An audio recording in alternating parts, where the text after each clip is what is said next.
그들이 말을 듣고 마음에 찔려 베드로와 다른 사도들에게 물어 이르되 형제들아 우리가 어찌 할꼬 하거늘 베드로가 이르되 너희가 회개하여 각각 예수 그리스도의 이름으로 침례를 받고 제사함을 받아 그리하면 성령의 선물을 받으리니 이 약속은 너희와 너희 자녀와 모든 먼 데 사람 곧 우리 하나님이 얼마든지 부르시는 자들에게 하신 것이라 하고 또 여러 말로 확증하며 권하여 이르되 너희가 이 패역한 세대에서 구원을 받으라 하니 이 말을 듣는 사람들은 침례를 받음에 이날의 신도의 수가 3,000이나 더하더라. 그들이 사도의 가르침을 받아 서로 교제하며 떡을 떼며 오로지 기도하기를 힘쓰니라.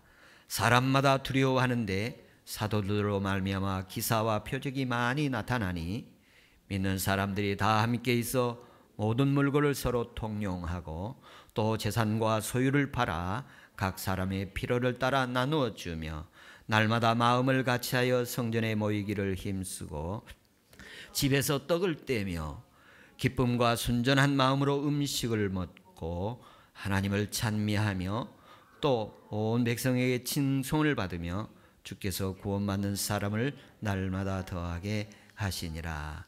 아멘. 아멘. 오늘은 사도행전 2장 37절부터 47절 말씀 가운데 초대교회 성령의 충만을 체험하라, 이런 제목으로 말씀을 준비했습니다. 오늘은 지난 주일 베드로의 첫 번째 오순절 성령 체험한 후에 첫 번째 설교 부분을 이어서 말씀을 하겠습니다.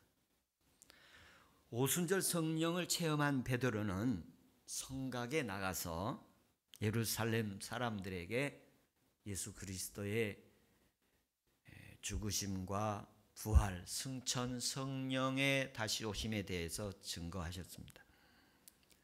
이 말을 듣고 많은 사람들이 마음이 찔렸습니다.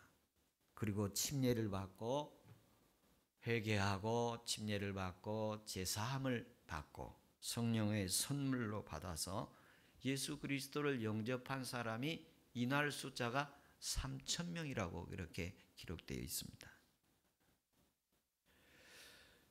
오늘 본문에서 예수님 영접한 사람들이 그러면 어떻게 그 다음에 신앙생활을 이어갔는가? 하루에 3,000명이 예수님을 믿고 그 다음에 그러면 어떻게 그들의 일상생활이 이어졌는가에 대한 말씀이 우리가 읽은 내용입니다. 그들은 사도의 가르침을 받았고 떡을 떼며 교제하고 사랑하며 기도하기를 힘썼다. 요약하면 이렇습니다. 오늘날 교회도 이런 모습들을 실천하고 있습니다. 초대교회가 이렇게 급성장한 이유가 여러 가지 있겠습니다만 오늘 하나님께서 예배자들을 통해서 하나님의 나라가 급속도로 성장되는 은혜가 있기를 축복합니다. 할렐루야.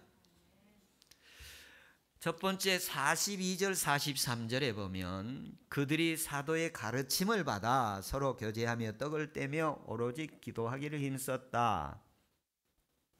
이 사도의 가르침을 받았다는 말씀은 설교를 들었다, 교육을 받았다, 일상생활에 말씀을 적용하는 것을 가르침 받았다, 이런 의미가 다 포함된 의미입니다.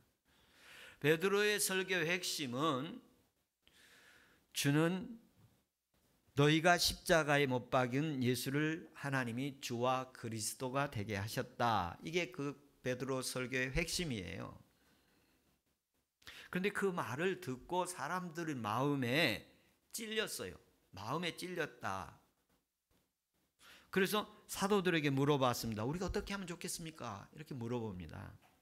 그래서 이 내용 중에 제가 5가지를 준비했는데 그 중에 첫 번째, 사도들의 말씀에 대해서 긍정적인 반응을 보였다는 것입니다. 예루살렘 시민들이 얼마 전에는 예수를 십자가에 못 박아 죽이라고 돌을 던지고 막 밀란이 일어났지 않습니까? 그런데 지금 얼마 후에 너희가 죽인 예수 하나님이 살리셨고 주와 그리스도가 되게 하셨다 베드로가 선포를 하니까 그 사람들이 양심의 가책을 받고 찔림을 받았어요. 사도들의 말씀을 듣고 마음에 찔렸다. 그들의 긍정적인 마음에는 죄책감이 들었다. 마음에 찔려는 마음이 찢어졌다는 것입니다. 마음의 충격을 받았다는 것입니다. 죄의식을 느꼈다는 것입니다. 여러분, 오늘 현장에서 예배하든 온라인으로 예배하든 하나님의 말씀이 여러분의 마음을 찌르는 은혜가 있기를 바랍니다. 침례 요한이 마태복음 3장 5절 6절에 복음 전하는 장면을 보면 회개하라 천국이 가까웠느니라. 그때 반응하고 동일한 반응이에요. 그때에도 사람들이 이렇게 나와서 자기의 죄를 자복하고 침례를 받는 장면이 나옵니다. 예수님께서도 공생의 사역을 시작하면서 회개하라 하나님의 나라가 가까웠다고 할 때 그들이 나와서 예수 그리스도에게 자복하고 주님을 따르는 장면으로 나갑니다. 주님께서는 이 장면에 완성을 시키신 분이십니다. 회개하라.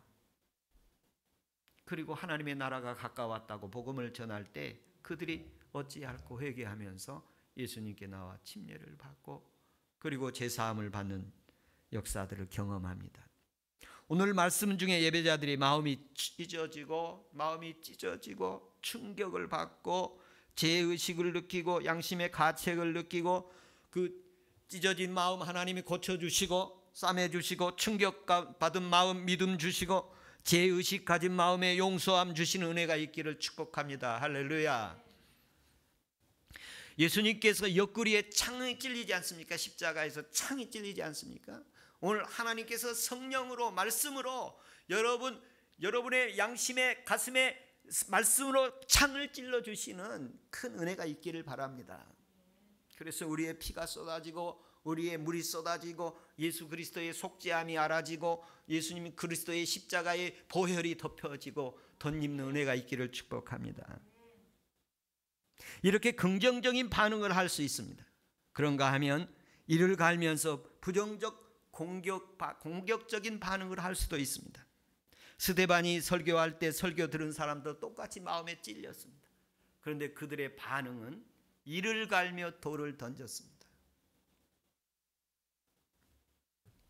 이런 반응은 설교자에 의한 것이 아니라 듣는 사람의 반응에서 나오는 결과입니다.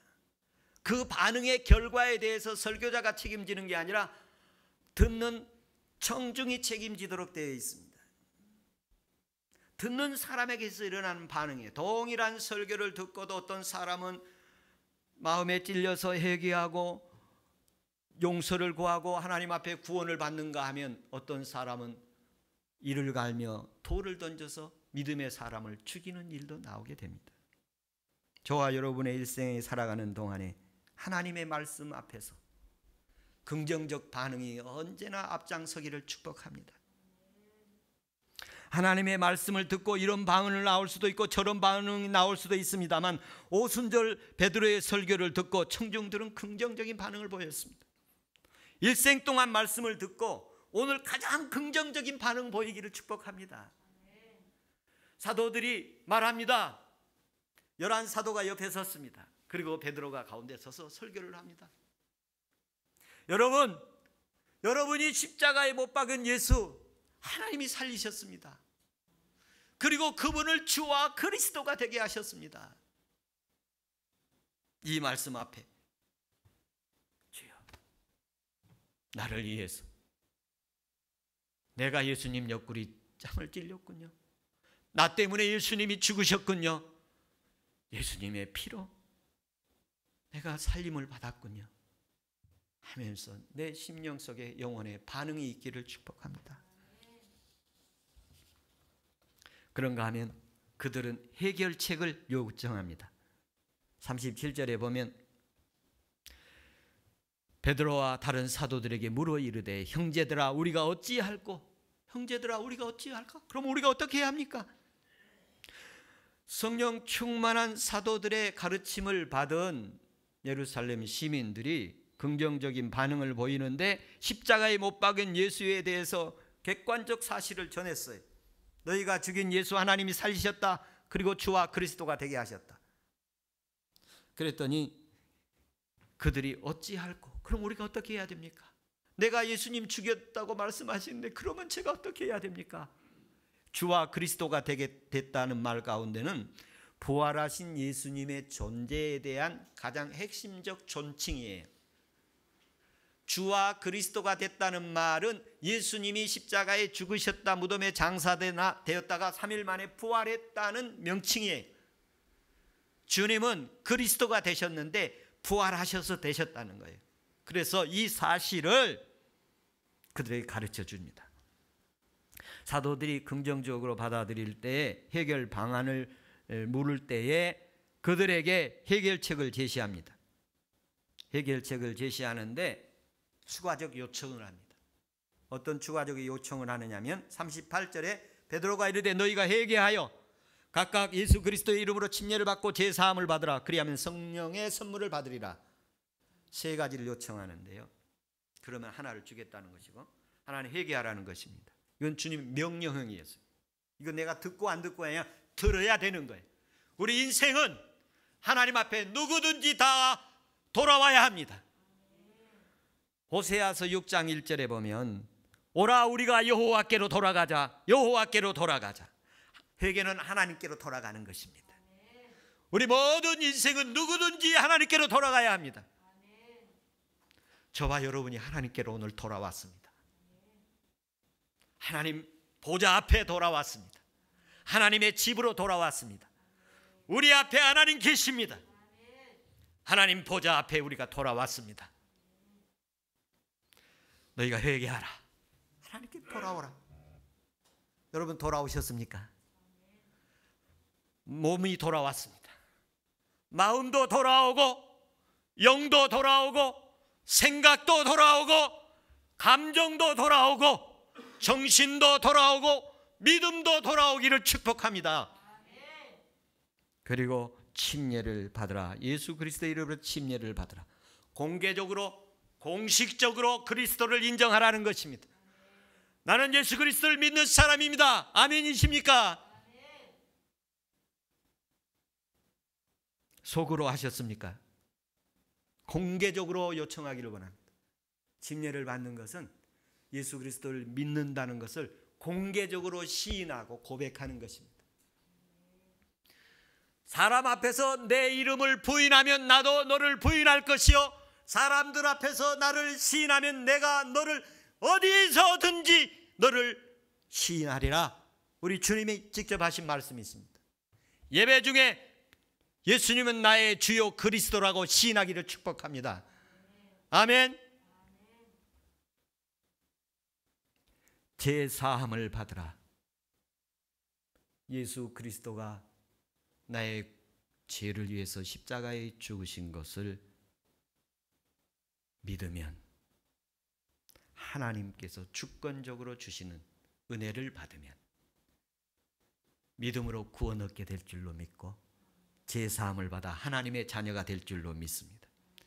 이것은 성령의 선물을 받은 사람들에게 주어진 것입니다. 성령이 오셔서 우리를 하나님께로 돌아오게 하고 우리에게 신앙을 고백하게 하고 그리고 제사함을 깨닫게 하셔서 하나님의 자녀의 기쁨을 주시고 성령의 선물을 주셔서 복음에 대한 확신, 십자가에 대한 확신, 부활에 대한 확신, 영생에 대한 천국에 대한 확신을 주시고 마음속에 열정을 주시고 열심을 주시고 그리고 증거할 때 능력이 나타나게 하시고 은혜가 되게 하신 것입니다. 우리가 이러한 역사 회개하고 침례를 받고 제사함을 받고 성령을 선물로 받는 이 신앙의 은혜가 우리에게 있기를 축복합니다. 오늘 예배자들에게 있기를 축복합니다. 마음의 가책을 받고 그럼 어떻게 해야 되는가? 해결하고 싶은 길을 찾는 이런 긍정적인 반응을 갖는 건 하나님의 특별한 은혜입니다. 하나님의 특별한 은혜. 예수님의 십자가의 죽으심, 부활, 승천, 성령 다시 오심을 전하게 하신 이 베드로의 사도의 고백이 큰 은혜가 있기를 축복합니다. 다음으로는 사도의 가르침을 받아 신자의 교제를 했다고 말합니다. 3,000명이 갑자기 교인이 됐습니다. 그리고 서로 교제가 이루어지기 시작을 하는데, 여기 신자의 교제는 예수 그리스도를 자신의 구원자로 믿고 영접한 사람들이 신자인데, 예수를 살아계신 하나님의 아들로 영접한 사람들이 이제 믿음으로 살겠다고 결단한 사람들이 신자입니다. 성령으로 말미암아 회개하고 침례를 받고 그리고 이제 제사함의 은혜를 입고 성령의 역사를 따라 순종하며 살아가는데, 이 사람들이 서로 사랑하고 서로 순종하고 서로 격려하면서 살아가도록 역사합니다. 개인적인 이런 삶의 모임 속에서 개인적인 어떤 감정이나 개인적인 이해관계가 이 신자들 속에 있지 않기를 바랍니다. 이 신자들 속에는 개인적인 것이 들어가면 영적인 관계가 세속화되어지고 변질되어지게 되고 타락하게 되어집니다. 그래서 예수님께서는 신자들과의 관계 속에서 거룩한 교제를 굉장히 강조합니다. 매우 난이도가 있는 부분이에요. 그래서 예수님께서도 대표적인 한 구절 표현하면, 교회 공동체 안에서 예수님께서 가나 혼인잔치 때에 어머니의 간섭이 있는 모습을 보고 여자여 이렇게 표현을 하십니다. 신자의 교제는 영적이어야 됩니다. 육적이 아니고 세속적인 것이 거기에 개입되어지면 이건 타락한 관계가 되는 것입니다. 교회 안에 거룩한 교제만 있기를 축복합니다. 신자의 교제가 세속되지 않고 타락되지 않는 은혜가 있기를 축복합니다. 여러분, 신자들에게 속는 일이 없기를 축복합니다. 제가 한 번은 세브란스 병원에 근무한 사람이라고 그러면서 찾아왔는데, 그리고 도움을 요청했어요. 그런데 나중에 보니까 거짓말이었어요. 신앙 공동체를 이용해서 개인의 이해관계에 들어가는 것은 거룩한 교제를 세속화시키는 것이라고 말씀하고 있습니다. 초대교회처럼 우리의 삶의 현장에서 신자와 신자의 교제만 있기를 축복합니다. 성령의 교제만 있기를 축복합니다. 거룩한 교제만 있기를 축복합니다. 신자의 교제가 초대교회처럼 우리의 삶의 현장에서 재현되기 위해서는 어떻게 해야 되는가? 성령을 받아야 합니다. 성령 받으면 거룩한 교제가 일어날 줄로 믿습니다. 하나님께서 은혜 주셔서 역사해 주실 줄로 믿습니다. 다섯 번째는 합심 기도를 했습니다. 오늘 본문에 보면 가르치기와 교제와 떡과 기도를 힘썼다 그렇게 표현했습니다. 기도를 힘썼다는 말을 저는 합심 기도로 표현을 했는데요. 이 힘썼다는 말은 동사인데 기도만이 아니라 네 가지를 다 걸리는 동사입니다. 앞에 있는 가르침, 교제, 떡을 댐, 그리고 기도, 이 부분을 다 같이 힘썼다는 거예요. 어느 하나만 기도만 힘쓴 게 아니라 이 모든 것을 다 힘썼다는 거예요. 여러분 인생을 살아가면서 모든 것을 다 힘쓰는 은혜 있기를 바랍니다. 신앙생활만 힘쓰는 게 아니라 가정생활도 힘쓰고 또 개인생활도 힘쓰고 일터에서 일도 힘을 쓰고 이게 그리스도인이 할 일일 줄로 믿습니다. 어떤 사람은 교회 일은 힘쓰는데 가정생활은 소홀히 할 수도 있습니다. 어떤 사람은 자기 개인적인 일은 열심히 하는데 교회 생활은 소홀히 할 수 있습니다. 오늘 힘썼다는 것은 모든 것을 힘썼다.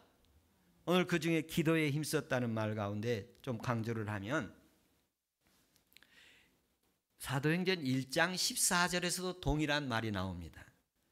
여자와 예수의 어머니와 마리아와 예수의 아우들도 더불어 마음을 같이하여 오로지 힘썼다. 그렇게 표현합니다. 거기에도 동일한 말이 힘썼다. 마음을 같이해서 오로지 힘썼다. 오늘 하나님을 예배하고 찬양하고 기도하고 말씀을 듣고 봉헌을 드리고 이런 경배하는 일에 이 시간 오로지 힘쓰기를 축복합니다. 생각을 하나님께로 우리의 마음의 중심의 생각을 하나님께로 고정시키고 예배하기 힘쓰고 말씀을 듣기에 힘쓰고 주님 오늘 제게 무슨 말씀을 주시렵니까? 주님 제게 축복이 필요합니다. 제게 치유가 필요합니다. 제게 능력이 필요합니다. 주님 제게 뭐라고 말씀하시겠습니까? 주여 어찌해야 합니까? 제가 어떻게 해야 합니까? 말씀해 주십시오. 집중한 은혜 있기를 축복합니다. 하나님께서 주중에 성도들에게 이 공동체 생활 속에서 사도들의 가르침을 경험하기를 축복합니다. 예수의 죽으심과 부활 승천 그리고 주님이 그리스도 되신 거 성령이 다시 오셔서 하나님의 자녀들을 구원하고 치유하고 축복하시는 성령의 역사를 오늘 체험하는 한 주간 되기를 주의 이름으로 축복합니다. 44절에서부터 45절에 가면 아주 초대교회의 놀라운 희생, 다시는 잊지 않았던 그리고 일부분만 있었던 그런 일들이 있는데 재산과 소유를 팔아 각 사람의 필요를 따라 나눠주었다. 날마다 마음을 같이하여 성전에 모이기를 힘쓰고 떡을 떼며 기쁨과 순전한 마음으로 음식을 먹었다. 이런 표현이 있습니다.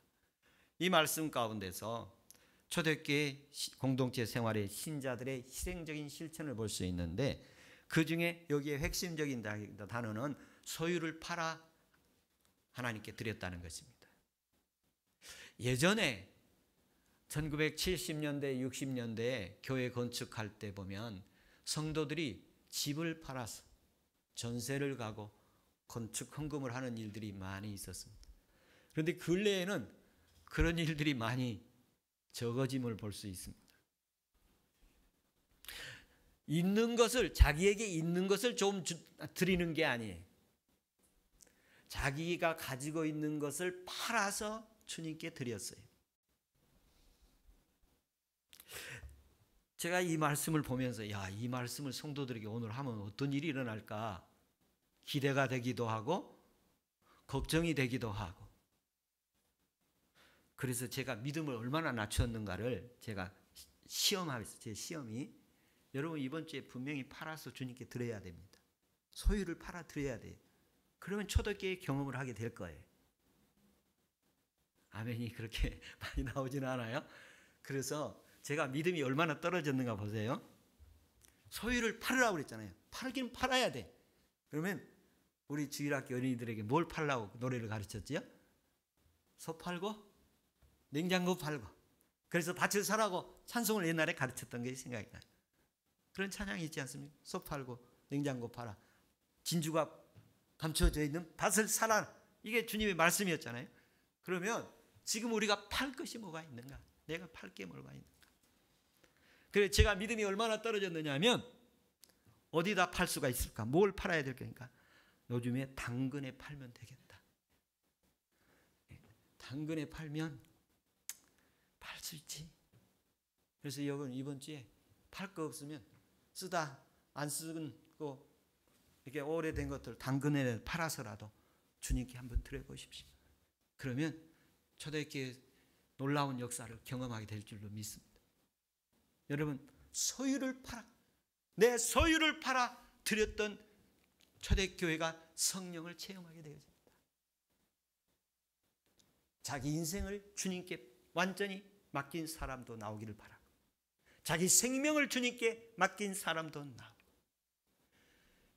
자기의 소유를 주께 다 드리면서 주께 나아가는 내 소유를 팔아 주께 드리는 역사들이 있기를 축복합니다.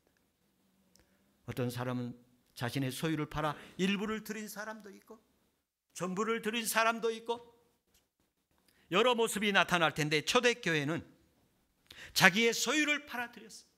이게 그래서 초대교회 숫자가 급속도로 발전하고 부흥이 일어나게 되는데, 오늘 저는 한 가지 여러분에게 권면을 드립니다. 우리 교단에 군경선교부라는 데가 있습니다. 군인과 경찰 그리고 북한 선교를 위해서 일하는 것이고, 그런데 주중에 이렇게 공문이 왔습니다. 몇 주 전에 공문이 왔는데 성도들에게 공고를 요청했습니다. 금주에 6.25가 있는 날입니다. 6.25 날 아침 한 끼 금식해서 헌금을 보내주시기를 원합니다. 그래서 여러분, 금주 과제 드립니다. 이번 주 한 끼 무슨 식사든지 한 끼 굶으시고 그거 모아서 우리나라와 민족을 위해서 헌금해 주시기 바랍니다.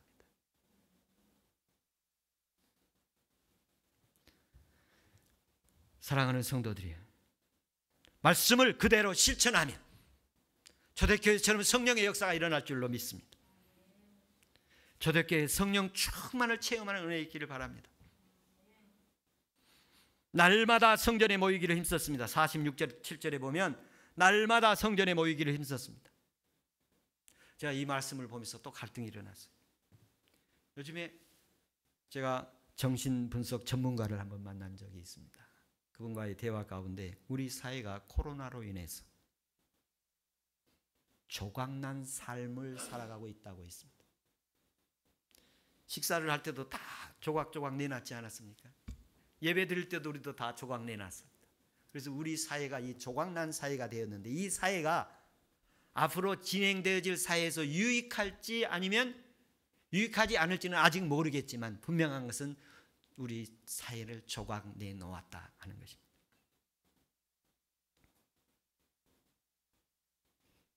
조각난 흩어진 사회가 교회 안에서도 이루어져서 우리가 그동안 코로나로 인해서 흩어진 예배를 드리기도 했습니다. 그러나 성경은 다시 말합니다. 날마다 마음을 같이하여 성전에 모이기를 힘썼다. 날마다 마음을 같이해서 성전에 모이기를 힘썼다. 이것이 복음입니다. 초대교회는 성전을 중시하고 유대교회의 특징을 이어 계승하고 있습니다. 오늘날 성전은 교회고 아버지 집이죠. 교회가 하나님 아버지 집이 되기를 축복합니다. 교회가 내 아버지 집이 되기를 축복합니다. 매일 마음을 같이해서 성전에 모이기를 힘쓴다. 이건 성경의 진리입니다. 이 사회가 조각난 사회가 되더라도 모여서 기도하고 모여서 예배하고 모여서 하나님을 섬기는 것이 성경의 진리입니다. 어떤 환경에서도 어떤 조건에서도 날마다 마음을 같이하여 성전에 모이는 은혜가 있기를 축복합니다. 어떤 형편에서도 어떤 사정에서도 모여서 충만한 성령을 체험하기를 축원합니다. 이것이 초대교회 부흥의 원리였습니다. 주님은 신자들에게 날마다 성전에 모이기를 힘쓰는데, 때로 어떤 사람들은 히브리서 10장 22절에 보면 모이기를 패하는 어떤 사람들의 습관과 같이 하지 말고 너희는 권하여 마지막 날이 가까울수록, 마지막이 가까울수록 더욱 그리하라. 여러분, 우리 교회 기념사진들이 앨범으로 진열되어 있는데요, 앨범으로 진열된 사진 중에 저 문으로 들어오는 장면의 한 컷이 있는데요, 저희 큰아버지가 들어오는 장면이 있는데 돌아가시기 2달 전까지 현장 주일 예배 참석하셨어요. 저는 그 사진을 보면 자랑스럽기도 합니다. 여러분, 우리가 하나님 앞에 언제든 갈 거예요.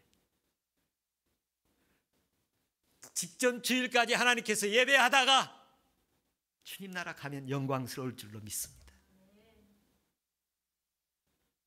제가 지금까지 사역한 가운데 가장 마지막까지, 자기 인생의 마지막까지 예배하다가 주님 나라 부르심 받으신 분이에요.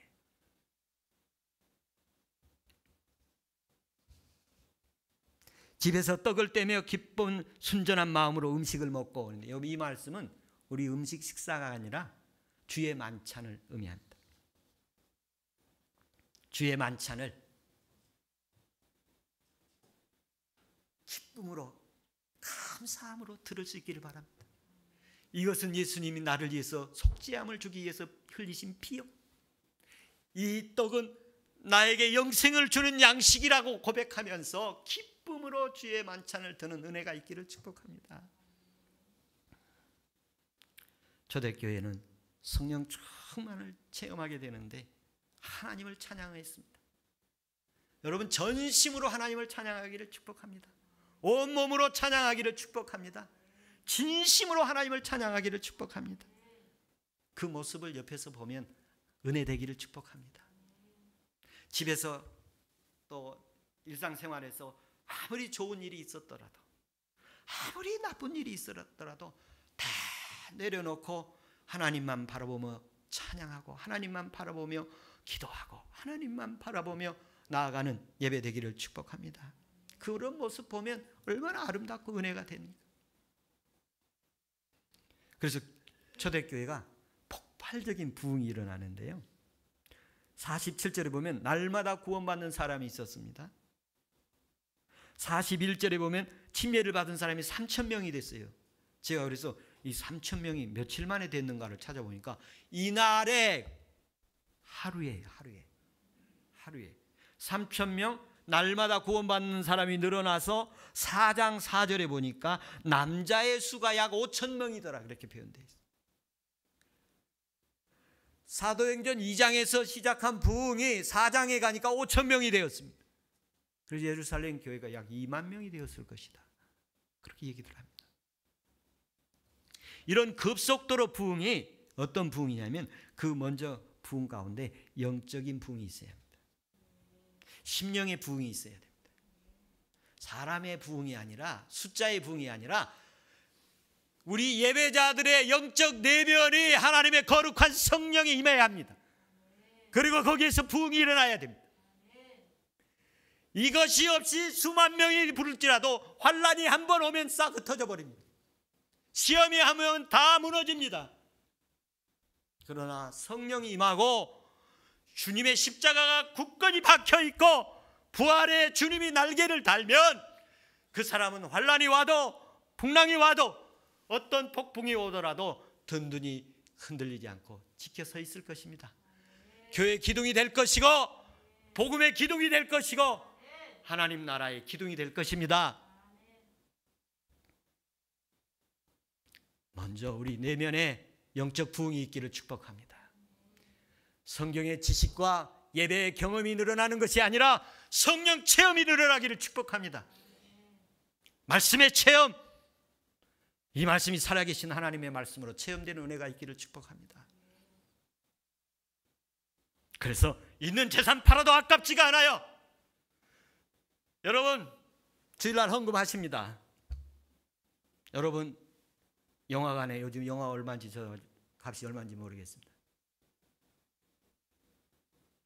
여러분, 즐기는 레저, 스포츠 하시면 얼마 드십니까? 하나님 섬기는 것, 가장 비싸게 섬기는 은혜 있기를 축복합니다. 가장 값지게 주님을 섬기기 바랍니다. 가장 하찮게 섬기지 마십시오. 하나님 섬기는 것 가장 구질구질하고 추하게 섬기지 마십시오. 가장 소중하고 영광스럽게 섬겨야 합니다. 우리가 한 번 사는 인생, 한 번 가면 다시 올 수 없는 인생, 하나님 멋지게 섬기고 귀하게 섬기고 하나님 만나야 합니다. 우리는 싫든 좋든 하나님 만나게 되어 있습니다. 그때 영광스럽게 섬기면 하나님 영광스럽게 만날 것이고, 부끄럽게 섬겼으면 부끄럽게 만날 것입니다. 초대교회 이런 폭발적 부흥 먼저 우리 내면에 일어나기를 축복합니다. 우리의 심령의 부흥, 영적 부흥, 그 다음에 양적 부흥은 저절로 올 줄로 믿습니다. 우리 한번 기도하겠습니다.